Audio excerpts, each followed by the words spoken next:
What is up, guys? My name is Matt from Magic the Greatening, and today I got a cool $60 deck tech for you. It's going to be Mono Black Apocalypse Demon.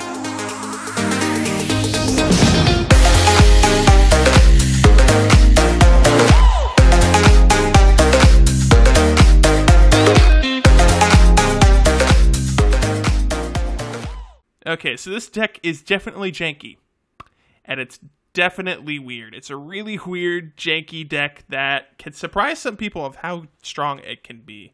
I was thinking about splashing blue in here, and that might be an okay. I've only had a few days to test this deck, but anyway. So before we get into it, go ahead, hit that like button, helps out a lot. Subscribe if you are new, and click the top eye icon, right-hand corner. Vote for next video's deck tech. 4 choices for you up there, and this deck, in our last video, almost got like 50% of all the votes, so I don't know why you guys are super excited to see this, but anyway, let's get into it. Let's start with the creatures, because we're playing like 24 creatures, and Apocalypse Demon needs a lot of creatures for his ability. But anyway, let's start at the early drops and move up. We're going to be playing 4 copies of Dread Wanderer, 4 copies of Gifted Aetherborn, and 3 copies of Hollow One.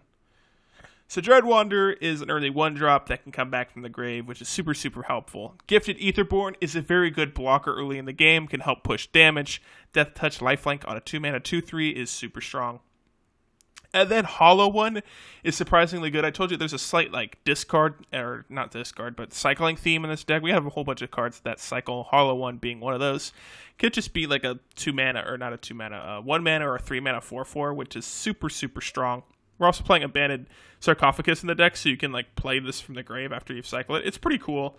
And nothing much more to say about our first few drops. Let's move up in the curve. All right, these are I'm just going to talk about the last 4 creatures here. And they're quite different. So anyway, we're going to be playing 3 copies of Lurching Rotbeast, 3 copies of Horror of the Broken Lands, 3 copies of Archfiend of Ifnir, and 4 copies of Apocalypse Demon.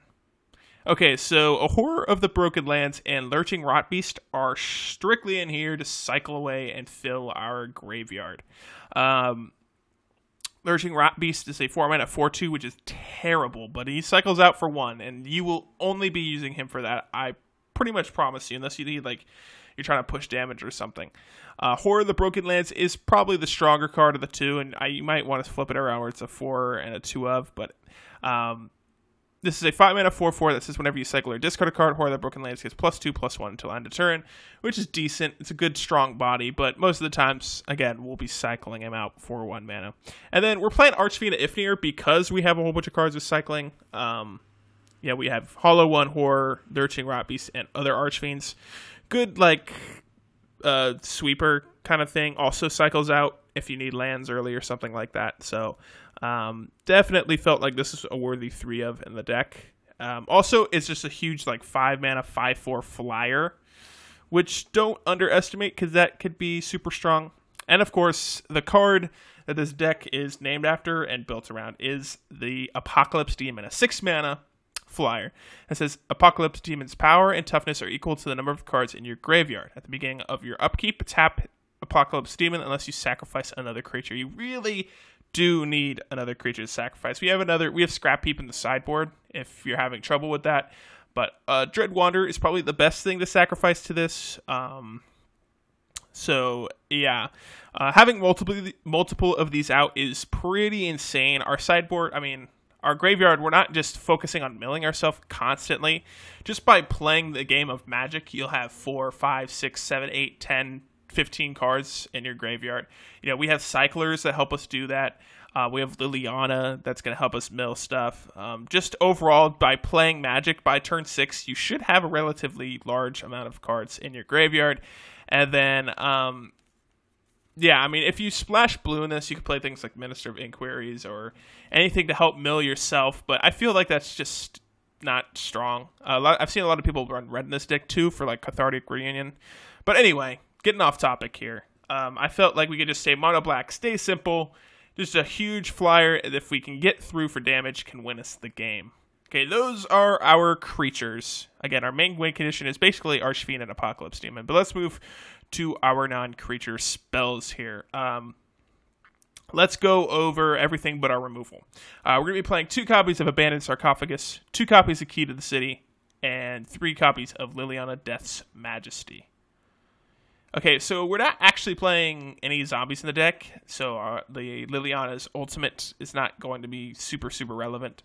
But it does mill us. It does give us creatures for Apocalypse Demon to sacrifice. This is probably one of the best cards in the deck, especially in an Apocalypse Demon deck. So definitely had to have a 3 of. If you have the money, because I try to keep this as budget as I could, get the 4th copy of Liliana, because it's super, super, super important in this deck. And then Abandoned Sarcophagus is kind of just a 2 of in here, because we want to be able to replay our cards with cycling, like Hollow One Horror, Lurching, Rotbeast, Archfiend. If you cycle them early, you play Abandoned Sarcophagus, you can play them from the grave and then like sack them again, Apocalypse Demon. Just a whole bunch of cool synergies there. So yeah, I had to play at least the 2 of us. And then the 2 Key to the Cities is mostly in there if your opponent has flyers. We can give our Archfiends or Apocalypse indestructible. Also discard a card, make Apocalypse even bigger. And then whenever this becomes untapped, you may pay 2 to draw a card. So you can kind of cycle through your deck, kind of like a mini cycler. Can make things unblockable, kind of helpful in the deck. I was originally playing 4, but having a lot of these isn't terribly good, and it's kind of only good if you have an Apocalypse Demon out, so only the 2 of here. All right, let's talk about the removal in the deck. We're playing 6 cards that are technically removable. I mean, Archfiend is kind of a sweeper in itself, and Gifter Etherborn has got Death Touch and Lifelink. But anyway, we're playing 3 copies of Never to Return and 3 copies of Bontu's Last Reckoning. Definitely don't want to play Yahenni's Expertise because, I don't know, just felt kind of bad in this deck. We want to be able to have unconditional removal. I mean, it's conditional, but unconditional mass removal. And Bontu's Last Reckoning gives us that for 3 mana, helps us stop aggro, helps us kind of blow out midrange, stuff like that. Also, even if it destroys all our creatures, fills our graveyard more for Apocalypse Demon, so that's kind of nice. And then Never to Return to deal with pesky planeswalkers that we can't really deal with. I mean, we have things like Gideon, Nahiri, all those planeswalkers rotating out, but we still have a whole bunch of Nisses in Standard. We have, Nigel Bolas in Standard. We're going to have a new Jace. That was spoiled today, so, or not today. When I was recording this, it was spoiled today, but anyway. Never to Return, good against planeswalkers. I know it's at sorcery speed, but also can be graveyard hate, which is kind of relevant in this standard. All right, we're going to go over the lands now, and let's just talk about it kind of briefly. We're going to be playing 4 Desert of the Glorified, 3 If Near Deadlands, 16 Swamps. Desert of the Glorified is good because we're playing mono black. I mean, enters tapped can be a butter. We're only playing 8 1 and 2 drops, so there you go. Also cycles out for 2 mana, fills our graveyard, draws his cards, cycles for Archfiend, cycles for... I actually can't play lands from Abandoned Sarcophagus, but anyway. Just good overall in the deck. If near Deadlands, you can sacrifice it to itself. You can sacrifice it to Desert of the Glorified. It's kind of removal. You can, bring down a bigger creature your opponents have, stuff like that. And also fills the graveyard because you're sacrificing things. And then 16 Swamps, because we don't want to get too crazy with the lands in a mono black deck. Okay, sideboard, and this is an iffy sideboard. A lot of people already have a lot of these cards for their sideboard if you're kind of serious about Magic, but anyway, our sideboard consists of 1 more Bontu's Last Reckoning against Aggro, 4 Doomfall against Control. We don't like God's Landing, we don't like Control having useful cards in their hands. 4 Fatal Push against Aggro. I know Fatal Push is probably the only reason this sideboard is almost $50. Probably is the reason, but we need some other form against aggro, other than just Bontu's Last Reckoning. We're also playing 3 Grasp. Again, I get that this rotates out. I know that's kind of a bummer for you guys, but Grasp is a strong card, kills Hazoret, rotates out soon, I know. It only costs you a few dollars. It's not anything close to how much like Bontu's Last Reckoning or Liliana is going to cost you in the main board, or Dreadwander or stuff like that. So Grasp can kill... I don't know why I said can twice, but Grasp can kill Hazoret, which is super, super important.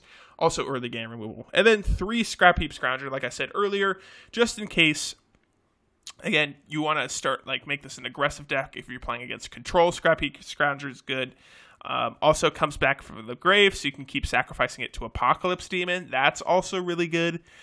Just a whole bunch of reasons not to be playing Scrap Heap in the sideboard. That is it for this video, guys. I hope you enjoyed. I know it was janky. I get it. But it's actually kind of fun to play with. I've always liked mono black. I don't know what like makes me love mono black so much, but maybe it's just the fact that it's mono black and that you're just playing a whole bunch of like evil creatures and you're being evil and you're tearing people's hands apart and you're killing everything they're playing. But anyway, getting off topic here. Yeah, that is it for this video, guys. I hope you enjoyed. If you did, leave a like, subscribe, vote for the next video, either coming out Friday or Saturday, and hopefully I will see you then. Peace.